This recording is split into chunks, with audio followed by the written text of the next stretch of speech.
আসসালামু আলাইকুম, welcome back to my channel. আশা করি সবাই ভালো আছেন। আজ আবারও একটি রেসিপি নিয়ে হাজির হয়ে গেছি।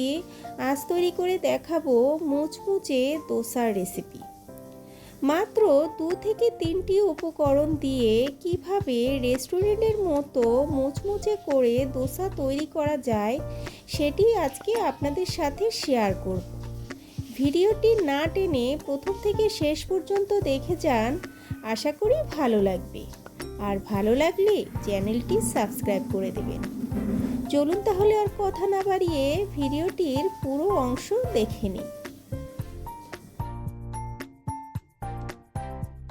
প্রথমে আমরা দোসার ব্যাটারটি তৈরি করে নিব। এর জন্য এখানে আমি একটি গ্রাইন্ডার নিয়ে নিয়েছি। এখন এক এক করে এই গ্রাইন্ডারের মধ্যে উপকরণগুলো দিয়ে দিব। প্রথমে দিয়ে দিচ্ছি আলু। এখানে আমি 2টি আলু চিকন কুচি করে কেটে নিয়েছি। আর দিয়ে দিচ্ছি 2টি কাঁচামরিচ, 2 টুকরো রসুন, হাফ ইঞ্চি পরিমাণে আদা।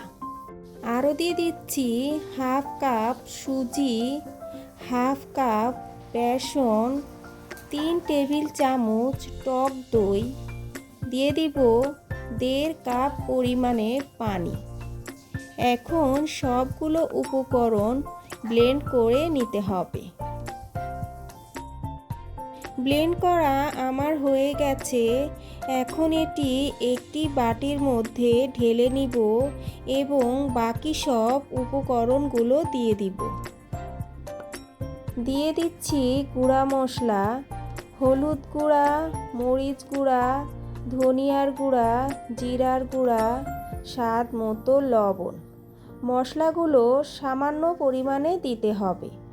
আরও দিয়ে দিচ্ছি 2 টেবিল চামচ চাউলের গুঁড়া। এখানে আমি শুকনো চাউলের গুঁড়া দিয়ে দিয়েছি।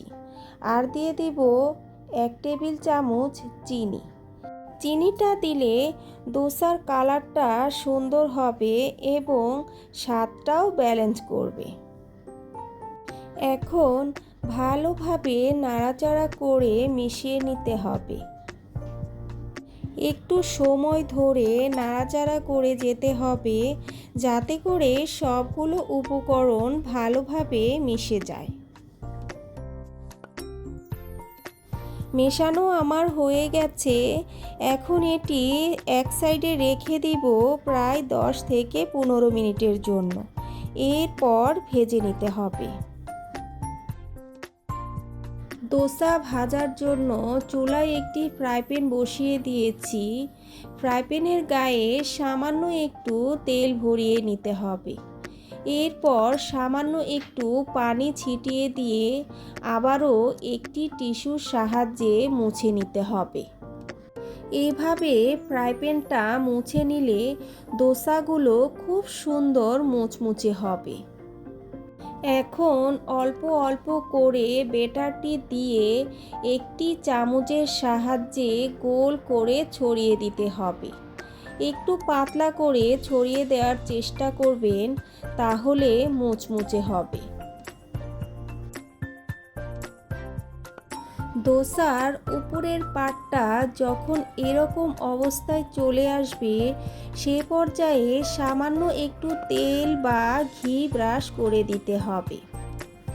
দোসা ভাজার সময় অবশ্যই চুলার ফ্লেমটা মিডিয়ামে রাখতে হবে, তা না হলে দোসা মুচমুচে হবে না। একটি দোসা আমার হয়ে গেছে। এখন এটি আমি ভাঁজ করে তুলে নিচ্ছি। দেখুন কি সুন্দর কালার হয়েছে এবং মুচমুচে হয়েছে। একইভাবে আরও একটি বানিয়ে দেখাচ্ছি।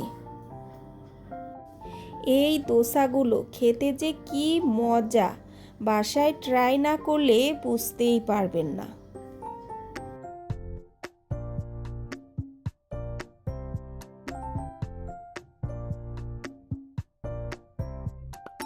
এক এক করে সবগুলো দোসা আমার তৈরি হয়ে গেছে। বন্ধুরা, কত সহজেই তৈরি হয়ে গেল রেস্টুরেন্টের মতো দোসা।